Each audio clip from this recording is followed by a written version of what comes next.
It started with a feeling, that nagging sensation of being watched, like eyes boring into the back of your skull. At first, Claire dismissed it as paranoia after all. She had recently moved to a secluded cabin deep in the woods of northern Maine. It was supposed to be her sanctuary, a place to escape the chaos of city life and focus on her writing. But the longer she stayed, the more certain she became.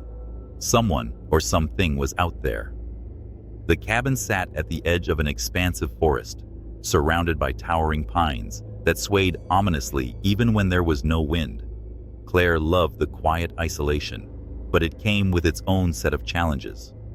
The nearest neighbor was miles away, and phone service was spotty at best. Still, she told herself she could handle it. She needed this solitude to finish her novel.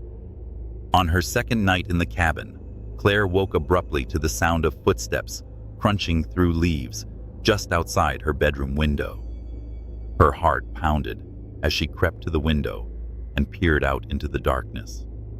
Nothing moved except for the trees, their branches clawing at the sky like skeletal hands. She shook her head, chiding herself for jumping at shadows, and returned to bed. But the footsteps didn't stop. They circled the house slowly, deliberately, as if whoever, or whatever, they belonged to was inspecting every inch of the property. Claire grabbed a flashlight and ventured onto the porch, her pulse racing. The beam of light cut through the blackness, revealing nothing but empty space.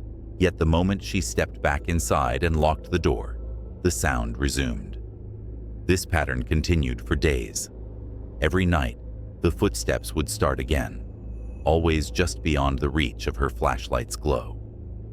During the day, she tried to convince herself it was just animals or the wind playing tricks on her mind.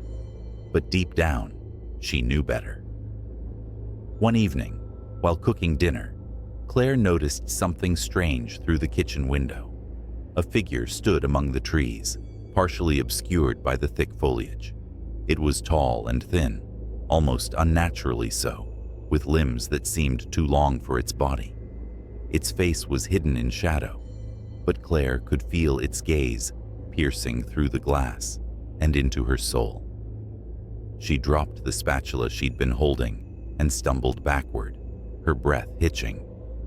When she finally mustered the courage to look again, the figure was gone. Claire called the local sheriff's department, hoping for reassurance. Deputy Miller arrived within the hour, a gruff man with a salt and pepper beard.